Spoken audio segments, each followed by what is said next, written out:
श्री राम। तृतीय सर्ग। विराध और श्री राम की बातचीत। श्री राम और लक्ष्मण के द्वारा विराट पर प्रहार तथा विराट का उन दोनों भाइयों को साथ लेकर दूसरे वन में जाना। तदनंतर विराट ने उस वन को गूंजाते हुए कहा, अरे मैं पूछता हूं, मुझे बताओ तुम दोनों कौन हो और कहां जाओगे। तब महातेजस्वी श्री राम ने अपना परिचय पूछते हुए प्रज्वलित मुख वाले उस राक्षस से इस प्रकार कहा, तुझे मालूम होना चाहिए कि महाराज इक्ष्वाकु का कुल ही मेरा कुल है।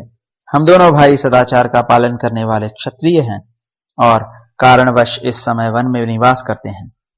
अब हम तेरा परिचय जानना चाहते हैं, तो कौन है जो दंडक वन में स्वेच्छा से विचर रहा है।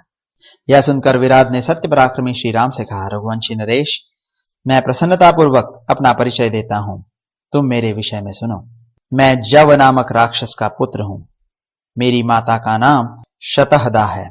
भूमंडल के समस्त राक्षस मुझे विराट के नाम से पुकारते हैं। मैंने तपस्या के द्वारा ब्रह्मा जी को प्रसन्न करके यह वरदान प्राप्त किया है कि किसी भी शस्त्र से मेरा वध न हो। मैं संसार में अछेद्य और अभेद्य होकर रहूं। कोई भी मेरे शरीर को छिन्न भिन्न नहीं कर सके। अब तुम दोनों इस युवती स्त्री को यहीं छोड़कर इसे पाने की इच्छा न रखते हुए जैसे आए हो उसी प्रकार तुरंत यहां से भाग जाओ। मैं तुम दोनों के प्राण नहीं लूंगा। यह सुनकर श्री रामचंद्र जी की आंखें क्रोध से लाल हो गईं। वे पाप पूर्ण विचार और विकट आकार वाले उस पापी राक्षस विराट से इस प्रकार बोले, नीच, तुझे धिक्कार है। तेरा अभिप्राय बड़ा ही खोटा है। निश्चय ही तू अपनी मौत ढूंढ रहा है और वह तुझे युद्ध में मिलेगी। ठहर, अब तू मेरे हाथ से जीवित नहीं छूट सकेगा।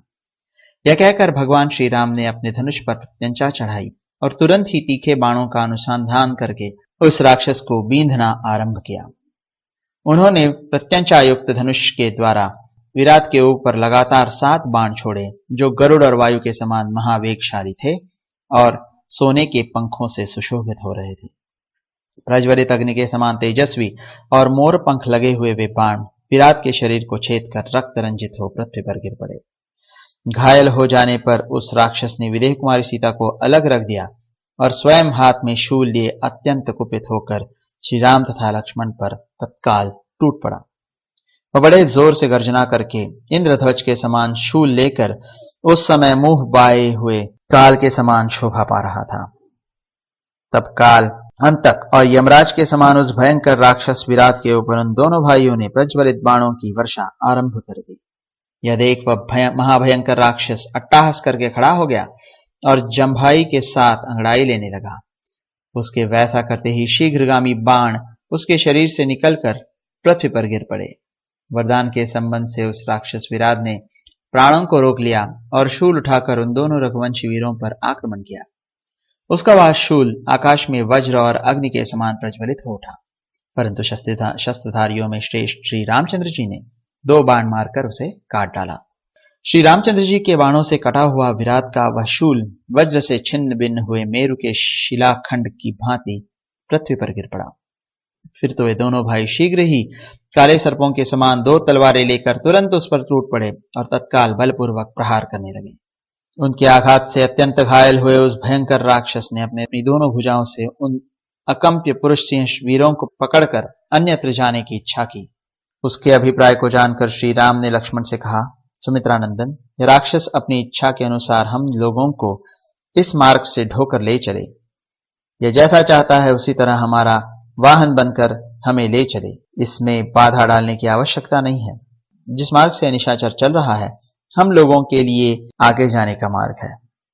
अत्यंत बल से उद्दंड बने हुए निशाचर विराट ने अपने बल पराक्रम से उन दोनों भाइयों को बालकों की तरह उठाकर अपने दोनों कंधों पर बिठा लिया। उन दोनों रघुवंशी वीरों को कंधे पर चढ़ा लेने के बाद राक्षस विराट भयंकर गर्जना करता हुआ वन की ओर चल दिया। तदनंतर उसने एक ऐसे वन में प्रवेश किया जो महान मेघों की घटा के समान घना और नीला था। नाना प्रकार के बड़े बड़े वृक्ष वहां भरे हुए थे। भांति भांति के पक्षियों के समुदाय उसे विचित्र शोभा से संपन्न बना रहे थे तथा बहुत से गीदड़ और हिंसक पशु उसमें सब ओर फैले हुए थे। इस प्रकार श्री वाल्मीकि निर्मित आर्ष रामायण आदि काव्य के अरण्य कांड में 3रा सर्ग पूरा हुआ।